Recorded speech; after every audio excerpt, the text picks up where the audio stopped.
大家好，我是中戏爱。6月10日白天，炎热晴朗的江苏安徽突然爆出几块雷云。卫星云图可见，它们一开始就是小米粒大，但随后急速膨胀，变成了一块块巨大的棉花糖，成了能制造猛烈狂风、暴雨、冰雹，甚至龙卷风的强大对流云团。这些云团所到之处，全部白昼如夜，闪电撕破乌云遮蔽的灰黑色天空，狂风带动黄豆大小的暴雨滴砸下来。气象数据显示，上海出现8到10级大风。江苏省的淮安、盐城、南通、南京、苏州等市出现10级以上大风，其中南通、苏州局部出现12级大风，安徽的来安、铜陵也出现了12级大风。上海中心气象台发出了少见的大风橙色预警、冰雹黄色预警、雷电黄色预警和暴雨蓝色预警的组合。江苏也发出强对流预警。尽管如此，由于狂风、暴雨、冰雹来得实在突然，不少人没有准备，被淋成落汤鸡。南京部分重点高校遭到10级以上大风袭击，可能是这些新楼所经历过的最大风力。沪宁县有高铁晚点，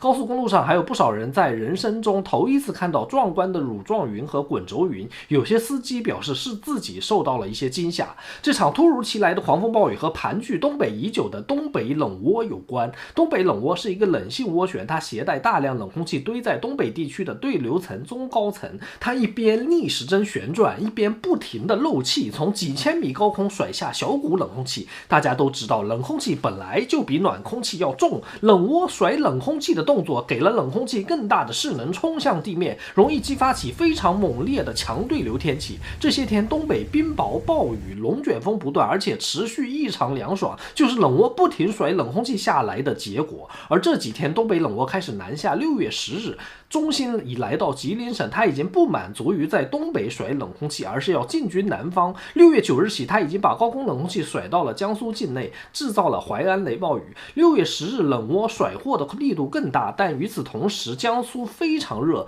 全省普遍达到30度以上，苏南更是35度以上，强烈的冷暖对撞就此发生，能量在江苏大量释放，从而造成了堪比台风的狂风暴雨。